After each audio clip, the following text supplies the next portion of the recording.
Alhamdulillah Rabbil Alamin. Wassalatu wassalamu ala asyrafil anbiya'i wal mursalin wa ala alihi wa ashabihi ajma'in. Allahumma rabbi shrah li sadri wa yassir li amri wahlul 'uqdatam min lisani yafqahu qawli. Wala hawla wala quwwata illa billahil 'aliyyil 'azim. Allahumma la sahla illa ma ja'altahu sahla wa anta taj'alul huzna in syi'ta sahla. Rabbi yassir wa la tu'assir wa adsimil bil khair amma ba'd.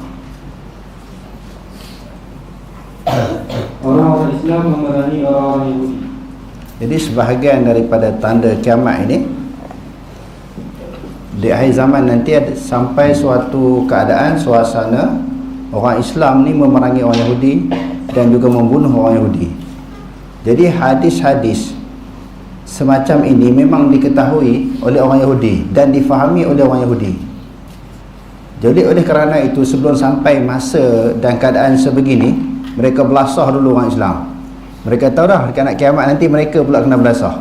Mereka dibunuh, dikepung dan diserang, sebagaimana yang disebut di dalam hadis-hadis yang sahih. Jadi sebelum sampai suasana keadaan ini, mereka mengambil peluang untuk membunuh, menghancurkan dan melemahkan umat Islam ni semampu-mampu mereka. Okey, terus. Tanda ini dapat dilihat dalam hadis Nabi SAW yang diriwayatkan daripada Abu Hurairah radhiyallahu anhu. La taqumu as-sa'atu hatta yuqatilu al-muslimun al-yahuda fayaqtuluhum al-muslimun hatta yakhtabi al-yahudi min wara'i al-hajar wash-shajar. فيقول الحجر أو الشجر يا مسلم يا عبد الله هذا يهودي قلبي فتعالى فاقتله إلى الغرفة فإنه من شجر اليهود.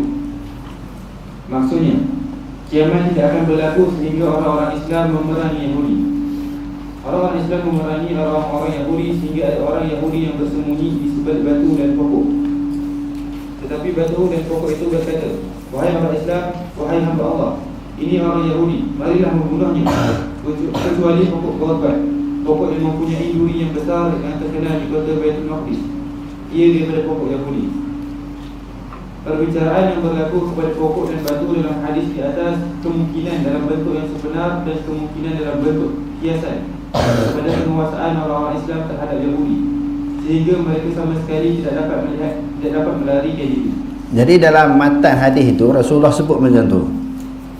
Maknanya di akhir zaman orang Islam membunuh orang Yahudi, sehingga orang Yahudi ni tak boleh nak berlari, tak boleh nak menyembunyikan diri. Dia menyorok macam mana pun, dia sembunyi diri macam mana pun, dia berlindung, dia balik pokok kayu, semua kayu, batu bata akan membuat laporan, mendedahkan di manakah mereka bersembunyi. Jadi berdasarkan kepada hadis ini, para ulama menyebut boleh jadi dengan makna zahir, dengan makna hakiki, berlaku macam tu sungguh. Apa maksud berlaku macam tu sungguh?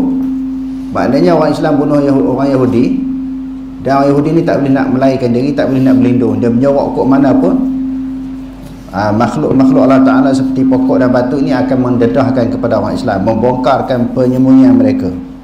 Yang kedua, mungkin atas maksud sebagai kiasan. Kiasan ni orang-orang Islam dapat menguasai, memerintah orang Yahudi. Mereka berada di bawah pemerintahan, naungan orang Islam, dikuasai oleh orang Islam. Kan dunia ini seluruhnya dikuasai oleh orang Yahudi. Orang Yahudi berusaha untuk menguasai dunia dan mereka memang berjaya. Tapi apabila berlakunya kiamat, orang Islam pula menguasai mereka. Islam diberi kekuasaan oleh Allah Subhanahu Wa Taala untuk memerintah bumi ini. Dan gambaran ini disebut oleh Allah Subhanahu Wa Taala dalam Al-Quran, wa nuridu an namunna 'alal ladzina istud'ifu fil ardh wa naj'alahum a'immatan wa naj'alahumul warisin. Demi sesungguhnya kami akan memberi kurnia orang-orang yang tertindas di atas muka bumi. Jadi siapa yang tertindas di atas muka bumi ni? Orang Islam kita. Seluruh dunia ditindas, diperlakukan oleh musuh-musuh Islam. Jadi mereka sabar dengan penindasan tersebut dan berjuang, sentiasa berjuang, tapi tak menang-menang lagi. Jadi Allah Ta'ala kata, Allah Ta'ala berjanji suatu hari kami akan memberi kurnia kepada mereka, memberikan mereka kekuasaan, menjadikan mereka mewarisi bumi, menjadikan mereka pemimpin-pemimpin dan orang-orang yang mewarisi bumi. Itu dengan makna apa dia? Dengan makna kiasan daripada hadis yang kita bacakan tadi. Okey, terus. Tanda-tanda kiamat besar. Okey, setelah kita baca tanda-tanda dan alamat-alamat kiamat yang kecil, dalam hadis yang selalu kita baca tu kan, malaikat Jibril dia tanya Rasulullah sallallahu alaihi wasallam, mata sa'ah, bila berlakunya hari kiamat? Tu yang Rasulullah jawab, mal mas'ulu anha bi'a'lama minas sa'il, tidaklah orang yang ditanya lebih mengetahui daripada orang yang bertanya. Jadi Rasulullah tahulah yang tanya tu malaikat Jibril. Sudah tentu dia dapat maklumat lebih awal, lebih dulu daripada Rasulullah. Jadi ketika itu Rasulullah tak beritahulah itu malaikat Jibril. Setelah malaikat Jibril pun menghilangkan diri, lalu dipanggil Sayyidina Umar. Ya Umar, atadri manis sa'il? Wahai Umar, kamu tahu tak siapa yang bertanya beberapa soalan kepada aku tadi? Sayyidina Umar kata, Allah wa rasuluhu a'lam. Allah dan Rasul sahaja yang mengetahui. Hadza Jibrilu ja'akum liyu'allimakum dinakum. Dia sebenarnya malaikat Jibril yang datang bertemu dengan kamu untuk mengajar sebelok-belok agama kamu. Okey, dia ada dua tanda sebagaimana yang kita bahas di dalam pelajaran kita yang lalu, tanda-tanda yang kecil dan tanda-tanda yang besar. Jadi dalil-dalil daripada hadis Nabi SAW tentang tanda-tanda kiamat yang kecil telah dibahaskan, telah dibaca sebelum ini, dan kita masuk pula kepada perbahasan perbincangan tanda-tanda kiamat yang besar. Maknanya yang ini dekat-dekat sangat, hampir-hampir sangat berlakunya kiamat. Okey, terus. Antara tanda kiamat besar ialah A. Muncul Imam Mahdi. Terlalu banyak hadis yang diriwayatkan oleh ulama yang menceritakan kemunculan Imam Mahdi dalam Sahih Bukhari dan Muslim. Meskipun tidak dinasikan secara sharih, namun jika diperhatikan betul-betul, ia membawa maksud kemunculan Imam Mahdi itu sendiri. Antara hadis yang menjelaskan tentang Imam Mahdi ialah hadis dari Abu Hurairah radhiyallahu anhu yang menjelaskan Rasulullah sallallahu alaihi wasallam bersabda, "Kaifa antum idza nazala ibnu Maryam fiikum wa imamukum minkum?" Maksudnya, bagaimana keadaan anda semua apabila Ibnu Maryam turun menemui anda dan juga imam dalam kalangan anda? Jadi imam itu Ibnu Maryam siapa dia? Nabi Isa alaihissalam. Kan Nabi Isa Allah Subhanahu wa taala naik angkat ke langit. Okey, yang itu jelas disebut dalam hadis yang diriwayatkan oleh Imam Muslim, Nabi Isa tu naik ke langit dan akan diturunkan oleh Allah Subhanahu wa taala bila berlakunya hampir kiamat. Yang dimaksudkan di sini yang kedua, imam. Siapakah imam yang dimaksud dalam hadis ini? Isyarat ini disebut dalam hadis ini, imam yang dimaksudkan itu di situ siapa dia? Imam Mahdi. Jadi hadis berkaitan Imam Mahdi ini banyak. Sebahagiannya adalah merupakan hadis mutawatir. Lebih kurang 30 hadis. Sebahagian ulama mengumpulkan hadis-hadis berkaitan dengan Imam Mahdi ini 30 hadis. Sebahagiannya adalah hadis mutawatir. Apa maksud hadis mutawatir? Satu jumlah bilangan yang ramai yang mendengar daripada Rasulullah SAW. Begitu juga hadis mashu ala jawrabain, hadis sapu di atas dua khuf juga termasuk hadis mutawatir. Di dalam hadis-hadis Nabi ketika Rasulullah menyampaikan tentang Imam Mahdi, Rasulullah SAW tak menamakan siapa. Rasulullah bagi ciri-ciri dia je, tak sebut nama sekian Rasulullah tak ta'yinkan, Rasulullah tak tentukan orang ni akan jadi Imam Mahdi akhir zaman, tak ada. Oleh kerana itu berbagai-bagai pihak, berbagai-bagai puak, khususnya daripada Syiah sendiri, mereka menabarkan Imam Mahdi mereka nama sekian-sekian. Cuma Rasulullah bagi bayangan dan juga syarat keturunan Rasulullah sendiri. Dia keturunan Rasulullah. Yang maknanya ternafilah kalau sekiranya mana-mana golongan puak yang menabarkan Imam Mahdi yang bukan daripada keturunan Rasulullah, walaupun orang Arab. Bahkan ada di kalangan orang Ajam pun menabarkan pemimpin mereka akan jadi Imam Mahdi. Apa maksud Mahdi? Orang yang membawa petunjuk. membawa petunjuk daripada Allah Subhanahu wa taala. Dia bukan nama orang Mahdi ni. Nanti kita faham ni nama orang pula Imam Mahdi. Semua ada dekat kati seorang. Tu seorang yang Imam Mahdi dalam kawasan Kuala ni. Dia dah muncul. Ada Haji Mahdi dia jadi imam dekat apa dia masjid atas daripada kati tu. Dia nama Mahdi, pencen askar. Orang panggil Imam Mahdi. Tapi yang tu tak termasuk apa yang dijanjikan oleh Rasulullah lah, sebab dia muncul sekarang, bukan dekat-dekat nak kiamat. Jadi Rasulullah tak takyinkan. Yang jadi peliknya ada kelompok, ada kumpulan-kumpulan mentakyinkan, menentukan orang sekian-sekian, nama sekian-sekian, dan pemimpin sekian-sekian akan jadi Imam Mahdi. Jadi tak betul lah. Kalau kita tengok dalam hadis Nabi, maknanya bercanggah. Nabi tak takyinkan, cuma Nabi bagi dia punya ciri-ciri dan juga sifat-sifat. Okey, terus. Dalam hadis riwayat Jabir radhiyallahu anhu menjelaskan, beliau mendengar Nabi sallallahu alaihi wasallam bersabda, "La tazalu ta'ifatun min ummati yuqatiluna 'ala al-haqqi dhahirina ila yawm al-qiyamah." Qala فينزل عيسى بن مريم صلى الله عليه وسلم فيقول أميرهم تعالى صلي لنا فيقول لا إنا بعضكم على بعض أمراء تقرمة الله هذه الأمة. Maksudnya, sentiasa ada dalam kalangan umatku segolongan orang yang berperang di atas dasar kebenaran. Mereka sentiasa zahir sehingga tiba hari kiamat. Jadi agama Islam ni dia ada pejuang dia. Kalau kata zaman Nabi, mula daripada zaman Nabi lah. Kalau zaman Nabi yang terdahulu, mula daripada Nabi-Nabi yang terdahulu. Bila Allah Ta'ala utuskan Nabi, utuskan agama ini, Allah Ta'ala sertakan di dalam agama ini pejuang-pejuang. Jadi pejuang-pejuang agama Allah Ta'ala ni, dia akan berlaku, dia akan muncul, dia akan wujud sehingga kiamat. Sebab tu tak perlu kita rasa banyak juga sebahagian orang juga ada menyebut, tak perlu kita susah hati sangat. Dia sebut apa yang Islam yang dia bawa ni seolah-olah tidak ada sokongan. Dia rasa dia je, kumpulan dia ataupun dia sahaja yang membawa agama Islam. Sebenarnya kalau kita tengok dalam hadis ni ramai lagi. Kita tak perlu susah hati bahawa di akhir zaman ni tak ada pejuang.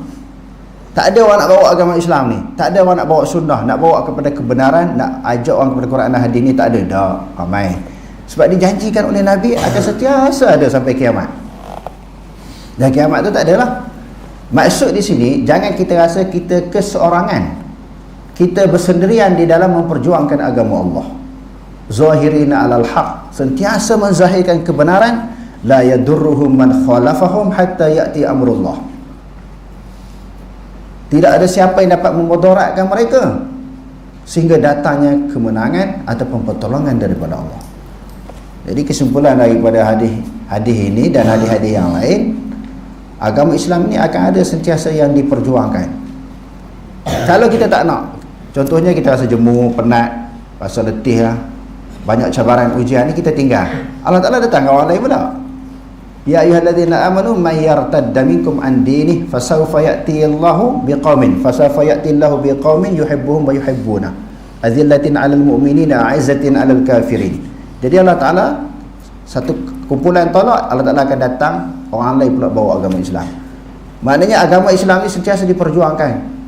Jangan kita duk rasa syok sendiri, kita ni hebat sangat. Kitalah pejuang, sama ada dalam bentuk seorang individu ataupun kelompok. Kelompok kita saja memperjuangkan Islam, kumpulan kita saja, kumpulan lain tak. Ramai sahaja kumpulan-kumpulan yang muncul dalam dunia ini memperjuangkan agama Islam. Cuma oleh kerana agama Islam itu adalah agama yang luas, syamil, kamil wal mutakamil, sempurna lagi menyempurnakan. Jadi kumpulan ni dia boleh bawa sikit, kumpulan tu dia bawa sikit. Jadi perlu sebagai satu gabungan, perlu kepada gabungan. Mana-mana kumpulan pun tidak mampu memperjuangkan keseluruhan ajaran yang ada di dalam agama Islam. Jadi pakat-pakat, gotong royong, bekerjasama buat seorang sikit. Asalkan dapat mengenengahkan, dapat memajukan agama Islam. Okey, terus Nabi SAW bersabda, lalu turunlah Nabi Isa bin Maryam AS. Ketika itu pemimpin umat Islam berkata, sila tunaikan solat dengan menjadi imam kepada kami. Nabi Isa AS berkata, tidak sebahagian daripada anda menjadi pemimpin kepada sebahagian yang lain sebagai kemuliaan daripada Allah kepada umat ini. Jumlah para sahabat yang meriwayatkan hadis-hadis berkaitan kemunculan Imam Mahdi adalah seramai 26 orang. Mereka ialah Utsman bin Affan, Ali bin Abi Thalib, Talha bin Ubaidillah, Abdul Rahman bin Auf, Al-Husain bin Ali, Ummu Salamah, Ummu Habibah, Abdullah bin Abbas, Abdullah bin Mas'ud, Abdullah bin Umar, Abdullah bin Amru, Abu Sa'id Al-Khudri, Jabir bin Abdullah, Abu Hurairah, Anas bin Malik, Ammar bin Yasir, Auf bin Malik, Thawban Qurrah bin Iyas, Ali Al-Hilali, Huzaifah Al-Yamani, Abdullah bin Haris bin Juz, Imran bin Husain, Abu Tufail bin Jabir As-Siddiq radhiyallahu anhu. Sehubungan dengan itu, dalam kalangan ulama ada yang berpendapat hadis tentang kemunculan Imam Mahdi adalah bertaraf mutawatir. Antara mereka ialah Hafiz Abu Al-Husain Muhammad bin Al-Husain Al-Abri, Muhammad Al-Barzandi, Muhammad As-Safaraini, Qadi Muhammad bin Ali Ash-Shawkani, Siddiq Hasan Khan Al-Khunaji. Dan dalam kalangan ulama mutaakhirin ialah Syekh Muhammad Abi Ja'far Al-Khatali. Bahkan ada dalam kalangan ulama besar yang mengarang kitab khusus berhubung dengan kemunculan Imam Mahdi. Antara mereka ialah Abu Bakar bin Abi Khaythama, Hafiz Abu Nu'aim, Imam Ash-Shayuti, Imam bin Ad-Din, Ibnu Khathir, Ibnu Hajar Al-Haythami Al-Maki, Muhammad bin Ismail Hasan Ali, Syekh Abu Muhsin Al-Abbad bin Danailain. Oleh kerana itu, orang Islam hendaklah memandang berat kepada sesiapa sahaja yang mempertikaikan atau memandang ringan hadis kemunculan Imam Mahdi yang seringkali dilakukan oleh orang-orang yang tidak mendalami ilmu hadis. Mereka kadang-kadang mengemukakan pendapat berasaskan kejahilan atau bertaklid tanpa melakukan kajian yang mendalam. Antara ulama yang mengulas tentang Imam Mahdi ialah Hafiz Ibn Kathir dalam tafsirnya. Bagi beliau, berdasarkan pendapat yang jelas, antara imam yang akan memimpin umat Islam ialah Al-Mahdi yang telah diberitahu oleh hadis-hadis yang sahih yang diriwayatkan daripada Nabi Muhammad SAW. Namun dia bukanlah individu yang ditunggu dan dinantikan oleh golongan Syiah Rafidhah yang kononnya Imam Mahdi akan muncul di Samarah, Iraq. Terdapat perbezaan antara Imam Mahdi sebenar dan Imam Mahdi palsu yang sering didakwa oleh setengah pihak, terutama sekali golongan Syiah Rafidhah. Jadi kita tengok sini ciri-ciri ataupun sifat-sifat Imam Mahdi yang sebenar macam mana. Sebab apa? Para ulama menceritakan ciri-ciri yang sebenar kerana lawan bagi sebenar palsu. Sebab banyak sangat pihak yang mendakwa wujudnya Imam Mahdi daripada kalangan mereka. Jadi kita tengok di sini bagaimana untuk kita membuat perbandingan hak mana yang sebenar yang telah sebagaimana ciri-cirinya yang disebut oleh Nabi SAW. Jadi kalau tak ada ciri-ciri ini, maka mana-mana pihak yang mendakwa wujudnya Imam Mahdi, maka dia adalah merupakan Imam Mahdi yang palsu, bukan Imam Mahdi yang sebenar. Okey, terus antaranya ialah Imam Mahdi sebenar membawa perjuangan Islam ke arah Islam. Dia disokong oleh Allah dengan keterangan-keterangan dan dalil-dalil yang jelas. Yang pertama cirinya membawa islah. Apa makna islah? Islah makna apa? Aslaha yuslihu islahan, memperbaiki kerosakan. Kan dunia ni sebelum munculnya Imam Mahdi kan rosak, dan tengah-tengah ada Imam Mahdi pun rosak, hancur. Hancur maknanya orang mencuaikan, membiarkan, mengabaikan hukum Allah Ta'ala dan melakukan kerosakan di atas muka bumi. Jadi dia membawa satu gerakan islah, memperbaiki kerosakan. Sebagaimana yang selalu kita dengar kan, bada'al islamu ghariban wa sayaudu ghariban kama bada'a fatuba lil ghuraba. Islam datang dalam keadaan dagang, nampak terpecih, asing, ditinggalkan oleh orang, bahkan ditentang. Itu keadaannya. Dan Islam berulang macam tu juga, dipandang asing. Lalu para ulama membahas apakah makna gharib. Bada'al islamu ghariban. Apa makna gharib? Al-gharibu kata alladzina yuslihuna ma afsadan nas. Golongan yang gharib ini adalah suatu golongan yang memperbaiki sesuatu kerosakan yang dilakukan oleh manusia. Kerja dia kerja baiki, kerja kemusnahan, kehancuran, kerosakan orang lain. Dia datang ni kerja dia kerja baiki, memulihkan keadaan. Jadi Imam Mahdi di antara kerja dia, tindakan dia, usaha dia, dan dia salah satu daripada ciri yang ada kepada Imam Mahdi ini adalah islah, mengislahkan kerosakan yang dilakukan oleh manusia sebelumnya. Okey, terus Imam Mahdi sebenar mengislahkan umat dan menghilangkan segala benda yang menggelapkan keadaan, lalu manusia menjadi terkasih sayang antara satu sama lain. C. Imam Mahdi sebenar menyerupai Nabi Muhammad dari segi perbuatan dan akhlak, meskipun tidak sama dari segi kejadian dan kerukunan. D. Imam Mahdi sebenar menegakkan agama disertai oleh para mujahidin yang beriman dan dibantu oleh para malaikat, seperti yang berlaku di dalam peperangan Rasulullah SAW. E. Imam Mahdi sebenar adalah daripada keturunan Nabi SAW, daripada silsilah Sayyidina Hasan bin Ali radhiyallahu anhu, dan bukannya daripada silsilah Sayyidina Husain sebagaimana yang menjadi kepercayaan orang-orang Syiah. F. Dajjal muncul pada zaman munculnya Imam Mahdi, di mana ketika itu tidak ada lagi keberkatan di atas muka bumi. Imam Mahdi menimpahkan bumi dengan keadilan dan keberkatan, sebagaimana sebelumnya bumi dipenuhi dengan kezaliman dan penjeliman. Selain daripada ciri-ciri yang disebutkan di atas adalah Imam Mahdi palsu. Dia di antaranya ciri yang terakhir ini dibawa kemakmuran. Dunia ni masalah kemerosotan ekonomi yang kita sebut semalam tu. Minggu lepas kan, harga barang naik dan sebagainya. Jadi munculnya Imam Mahdi ini maknanya negara jadi makmur, dunia jadi makmur, tanaman jadi subur, hasil bumi pun bertambah baik. Petani-petani ini memperolehi hasil-hasil yang lumayan, bumi jadi subur dengan keberkatan. Okey, terus keluar al-Masih Dajjal. Yang diantaranya selain daripada Imam Mahdi, keluarnya Dajjal. Jadi gangguan Dajjal ini dahsyat, sehingga Rasulullah SAW tak pernah tinggal berdoa untuk menjauhkan diri daripada fitnah Dajjal. Di dalam hadis yang diriwayatkan oleh Imam Muslim, ketika tahiyat akhir itu Rasulullah ajar, Allahumma inni a'udzubika min fitnatil mahya wal mamat wa a'udzubika min azabil qabri wa a'udzubika min fitnatid dajjal wa a'udzubika min azabi jahannam.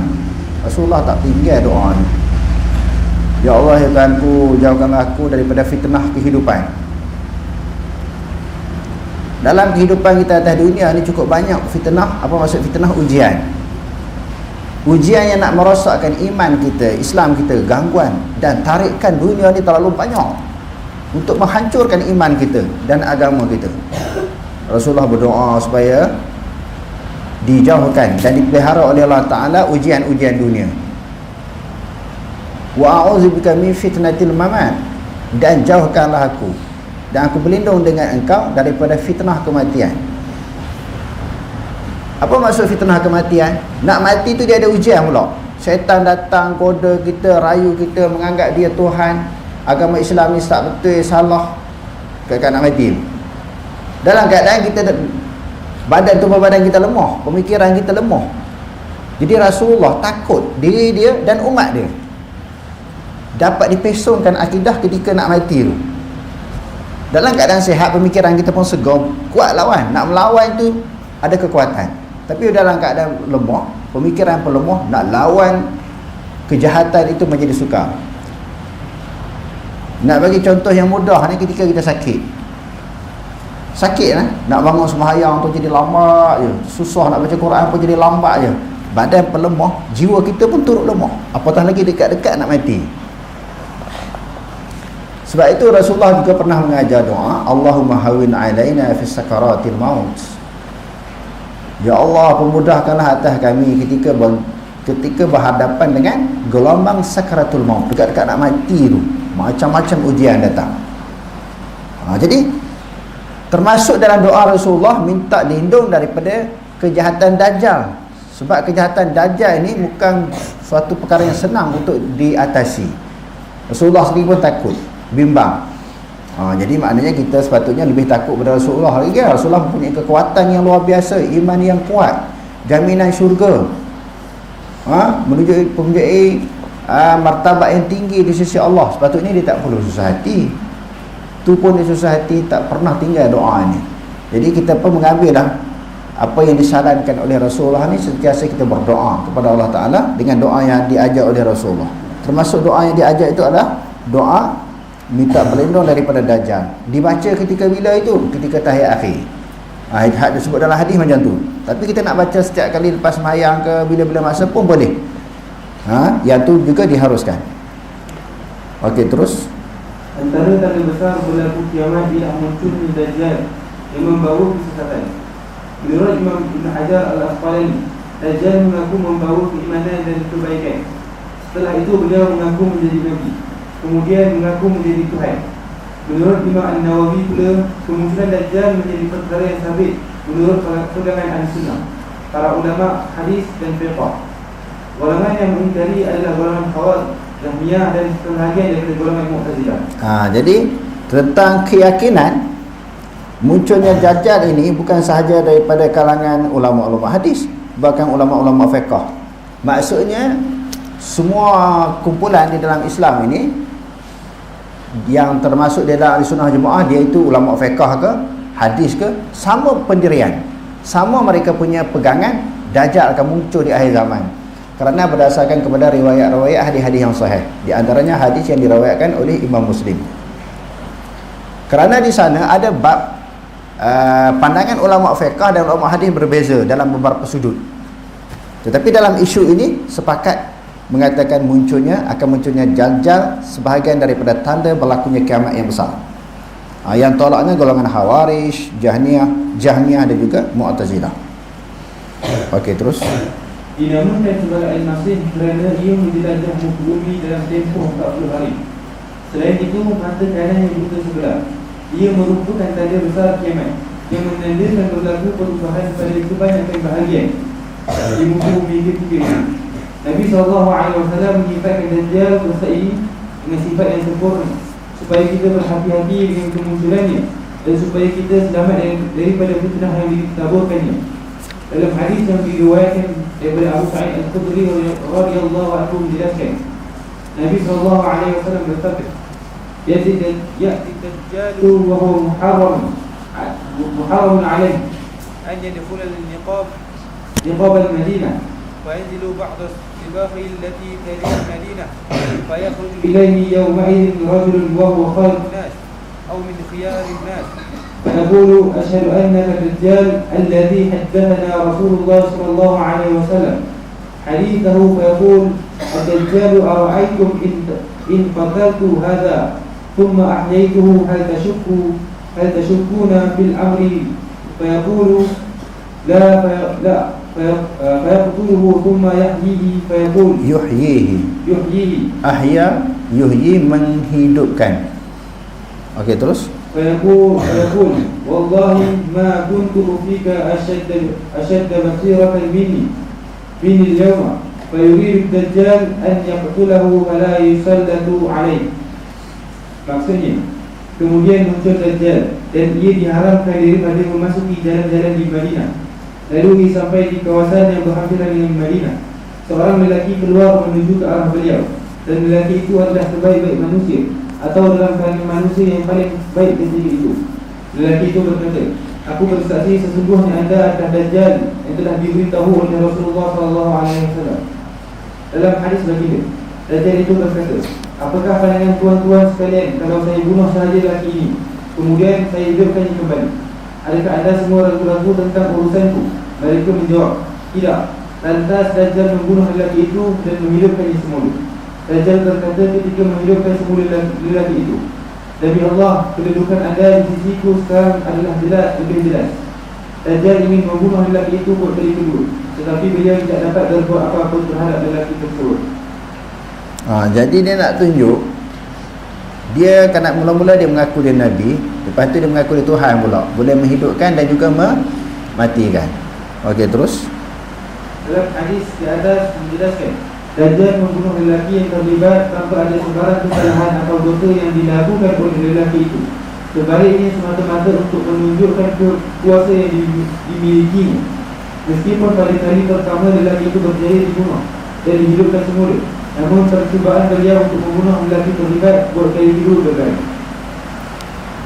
Dalam hadis riwayat Ibn Umar radhiyallahu anhu menjelaskan, Rasulullah sallallahu alaihi wasallam bersabda, "Ma ba'athallahu min nabiyyin illa anzara ummatahu anzarahu Nuh, wan nabiyyuna min ba'dihi wa innahu yakhruju fikum, fama khafiya 'alaykum min sya'nihi falaysa yakhfa 'alaykum anna rabbakum laysa 'ala ma yakhfa 'alaykum thalathan, inna rabbakum laysa bi'awara wa innahu a'waru 'ainil yumna ka'anna 'ainahu inabatun qafiyatun."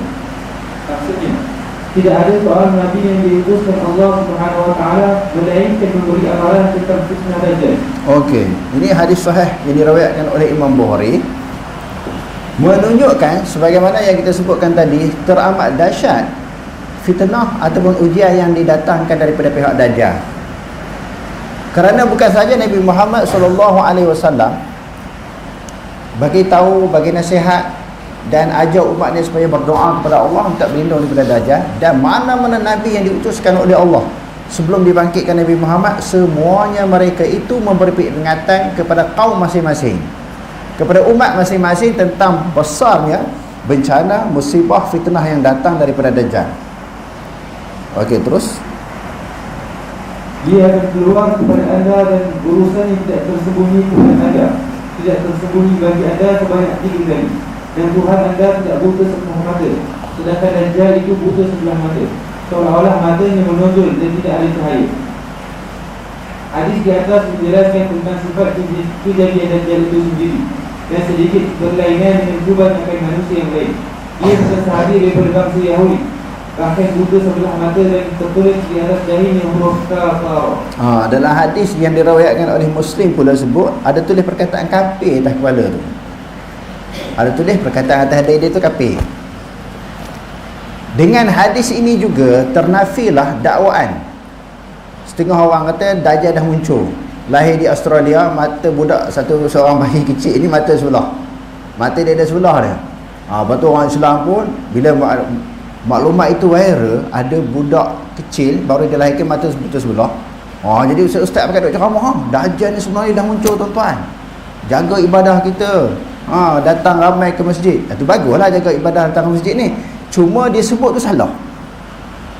Dia kata Dajjal dah muncul berdasarkan kepada kajian dia lah. Tuan-tuan boleh tengok, dia kata, tengok dalam internet ke dalam Facebook, dia kata ada seorang bayi mata dia sebelah. Tapi tak dituliskan perkataan kafir atas bayi tu. Yang pertamanya dalam hadis kata tulis di dahi dia perkataan kafir. Bayi yang dianggarkan ataupun yang disyaki sebagai Dajjal tak ada tulis kafir. Itu yang pertama, maka dakwah itu tertolak.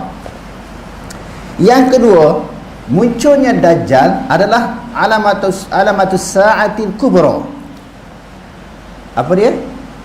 Tanda alamat kiamat yang besar. Maknanya tak berapa lama tu kiamat. Tak berapa lama kiamat. Pertama, maknanya ternafi lah. Kalau kita tengok lagi jauh lagi lah. Kalau dekat-dekat sangat, timbulnya ataupun munculnya tanda-tanda yang kita sebutkan tadi. Jadi kalau tuan-tuan pernah berkeyakinan, pernah percaya dakwaan setengah pihak yang kata Dajjal dah muncul, tak boleh terima lah, berdasarkan kepada fakta dan maklumat yang kita tengok, yang kita baca, yang kita jumpa daripada hadis Nabi. Di antara perkara yang besar apa, tulis apa? Kafir atas dari kafara. Tanda yang kedua apa dia? Dia alamat kiamat yang besar. Secara kebetulan macam-macam lah jadi. Secara kebetulan orang boleh buta mata sebelah, boleh buta dua belah mata, itu biasa. Selagi mana apa yang disebut, apa yang muncul itu tidak menepati ciri-ciri yang disebut oleh Nabi, maka benda tu tak boleh kita terima. Bila perkara kiamat, dia termasuk di dalam perkara yang gaib. Bila perkara yang gaib, mesti maklumat itu datang daripada Quran dan juga hadis Nabi. Begitu juga tentang masalah fadilat. Fadilat perkara yang gaib mesti datang daripada Quran, mesti datang daripada hadis Nabi. Selagi mana tak jumpa dalil daripada Quran dan hadis, maka perkara itu tidak boleh dianggap sebagai satu fadilat. Itu kalau bab fadilat kan. Begitu juga bab tanda-tanda kiamat, maka tidak boleh diterima ataupun dipercayai sekiranya tanda-tanda itu tidak disebut di dalam hadis Nabi SAW. Kerana perkara kiamat termasuk di dalam bab perkara yang gaib. Okey, terus dalam hadis riwayat Abu Hurairah radhiyallahu anhu menjelaskan, Nabi SAW bersabda, "Inna dajjala yakhruju wa inna ma'ahu ma'an wa nar, fa amma alladhi yarahu an-nasu ma'an fa narun tukhrik, wa amma alladhi yarahu an-nasu naran fa marun baridun 'adbun, faman adraka dhalika minkum falyaqa' fil ladhi yarahu an-nar fa innahu ma'un 'adbun tayyibun." Maksudnya, apabila Dajjal keluar nanti, dia membawa bersamanya air dan api. Adapun yang dilihat oleh orang ramai sebagai air itu adalah api yang membakar. Apa yang dilihat oleh orang ramai sebagai api itu sebenarnya adalah air tawar. Sesiapa sahaja dalam kalangan anda yang sempat bertemu dengan Dajjal itu, hendaklah bersama dengan orang-orang yang melihat api, kerana ia sebenarnya adalah air tawar yang nyamai. Dalam hadis di atas, Dajjal berusaha menipu manusia dengan membawa air dan api untuk mereka. Orang yang mengikut beliau dijanjikan untuk diberikan air, manakala orang yang tidak mengikut beliau dijanjikan untuk dimasukkan ke dalam api. Sedangkan pada hakikat yang sebenar, air itu adalah api, manakala api itu sebenarnya adalah air. Dalam hadis riwayat An-Nawas bin Sam'an radhiyallahu anhu menjelaskan, ujar beliau, "Qulna ya Rasulullah, wa ma labduhu fil ard?" Qala 40 yawman, yawmun kasana, wa yawmun kashahrin, wa yawmun kajumu'ah, wa sa'iru ayyamihi ka'ayyamikum. Qulna ya Rasulullah, fadhalika al-yawmu alladhi kasanatin atakfina fihi salatu yawmin. Qala la laqduhu lahu qadra. Maksudnya, kami berkata, wahai Rasulullah, berapa lamakah Dajjal itu berada di bumi? Baginda bersabda, 40 hari. Satu hari bagaikan satu tahun, satu hari bagaikan satu bulan, satu hari bagaikan satu Jumaat, yakni minggu, dan hari-hari yang lain adalah sama dengan hari-hari yang ada lalu. Kami berkata, wahai Rasulullah, satu hari yang sama dengannya satu tahun itu, adakah cukup bagi kami menunaikan salat satu hari? Tak ada baginda, tidak, bahkan tentukanlah mengikut kadarnya. Hadis di atas menjelaskan keberadaan Dajjal di bumi melibatkan masa yang awalnya agak lama, tidak sama seperti hari-hari biasa yang dilalui oleh manusia, iaitu satu hari bagaikan setahun, satu hari bagaikan sebulan, satu hari bagaikan satu minggu, dan hari-hari yang lain sama dengan hari-hari biasa yang dilalui oleh umat Islam. Selain itu, Dajjal sewaktu kemunculannya nanti akan diikuti oleh 70,000 orang Yahudi Asfahan. Hal ini terdapat dalam hadis riwayat Anas bin Malik radhiyallahu anhu. Rasulullah sallallahu alaihi wasallam bersabda, "Yatba'u Dajjal min Yahudi asbahana 70,000 alaihim tayarisa." Maksudnya, Dajjal akan diikuti oleh 70 orang Yahudi daripada Asfahan yang memakai pakaian talisha, yakni memakai pakaian ulama Yahudi. Wallahu a'lam. أقول قولي هذا واستغفر الله العظيم ولكم. السلام عليكم ورحمة الله تعالى وبركاته.